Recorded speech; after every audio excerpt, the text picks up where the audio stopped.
For once, the candidate of business didn't win. A smarmy reactionary supported by the most retrograde forms of middle-class radicalism did. And Trump began his new administration with a flurry of executive orders intended to convey the impression of dynamism. One issue on which he was extremely aggressive from the start was the pursuit of a ban on all immigration coming from 7 Muslim-majority countries. The order, issued on 27th of January, is titled Protecting the Nation from Foreign Terrorist Entry into the United States.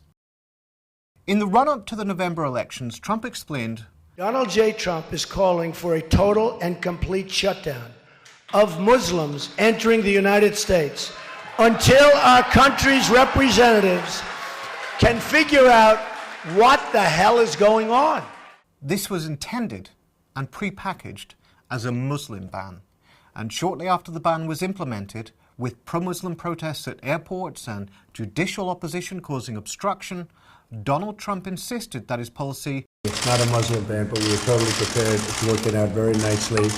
Nonetheless, despite the rhetorical backtrack, he continues to try to override the traditional constitutional role of the U.S. courts.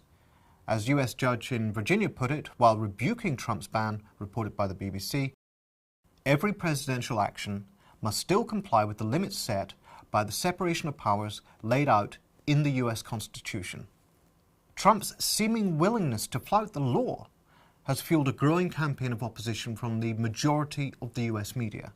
Much of the media is outraged at Trump's hostility to them, his disrespect for the liberal state, above all the separation of powers, his protectionist policies, his insane saber-rattling against Mexico, and his supposed chumminess with Putin. This is a very unusual situation for institutions that are usually extremely deferential to the executive. But Trump's anti-migrant measures are bad for business, and his opposition to the Trans-Pacific Partnership will likely cost US corporations hundreds of billions of dollars. Meanwhile, he berates powerful media institutions as fake news and attacks the legitimacy of the courts. For the US media, which overwhelmingly aligns to the neoliberal center and not the far right, it was always going to be a fight. And this tells us a lot about how US power works and the media's role in it. Trump, they say, is not a normal president, but a dictator in the making.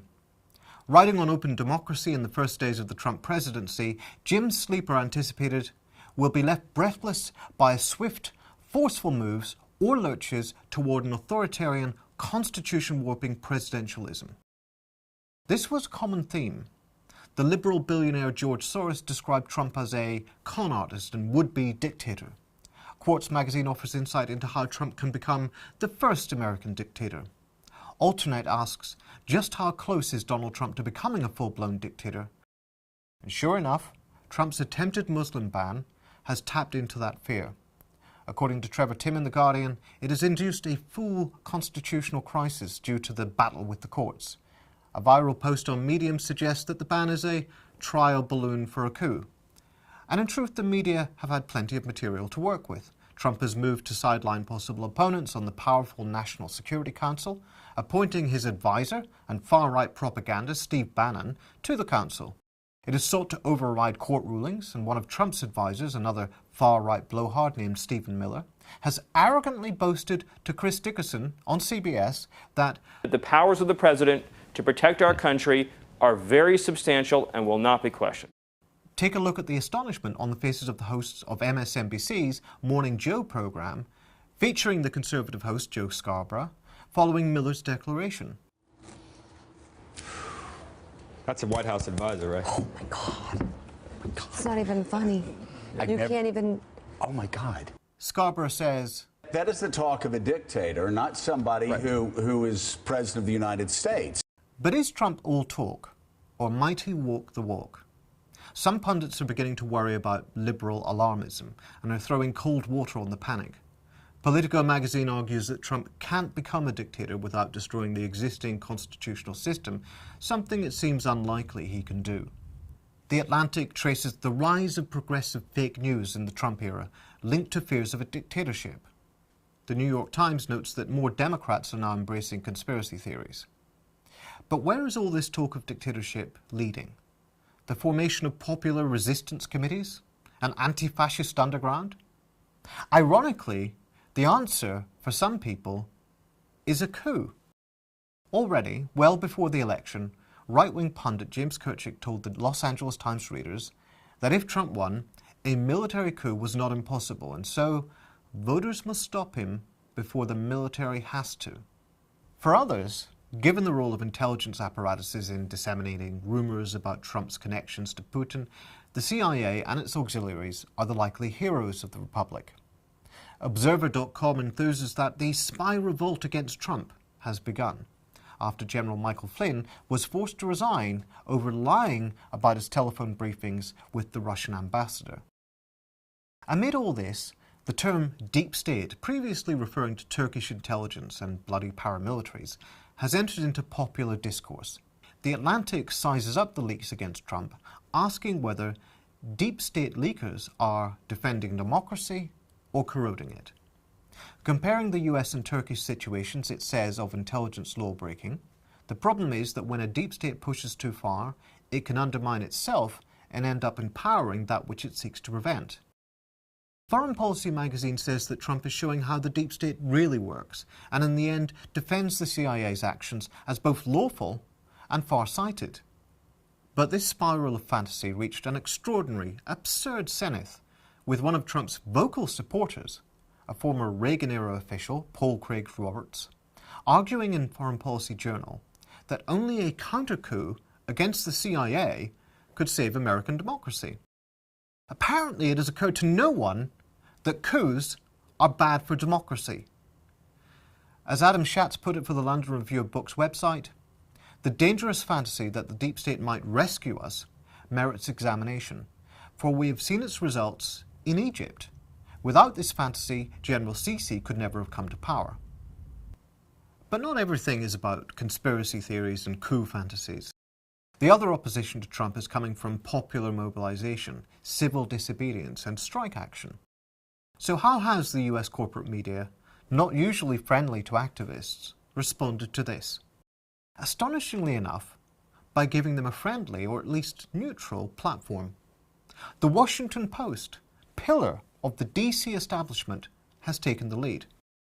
In an article on a planned strike by immigrant workers headlined, "Immigrant Workers Plan Strike Thursday as part of Day Without Immigrants protest," the Post interviewed only sources that were supportive of the strike, or neutral towards it. In an article on the upcoming women's strike, the Post asks, "The Women's March organizers want a general strike against Trump. Could it work?"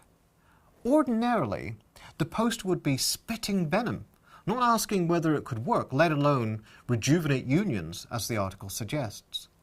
The paper also published an enthusiastic news article on the pushback against Trump coming from federal employees, which reported the organizing drive among government workers trying to resist Trump's agenda. The permanent bureaucracy, as the Post called it, was poised to obstruct. To be clear, these were not pieces necessarily reflecting the editorial board's position, but they were also not typical of the paper's tone. The New York Times has been similarly generous towards the movements. Celebrating the coming day without immigrants, in which migrant workers are going to go on strike in the Capitol, the Times again only interviewed activists or supporters of strike action. When Trump's Muslim ban prompted civil disobedience at airports, the Times reported extensively on the protests from across the country in an entirely supportive tone, stressing among other things the patriotism of the protesters who amassed in public spaces and airports to oppose the order which they assailed as un-American. CNN's report of a recent bodega owner strike in New York was overwhelmingly positive, highlighting the contribution that migrant labor makes to the city. In a typical interview, it quoted a bodega owner saying, "We are hard-working individuals who work long hours to establish businesses, who play by the rules that have been set by the system." CNN has also given coverage to the plans for a women's general strike, which it notes is one of several calls for strike action and would represent a return to the streets and a physical jab at the economy.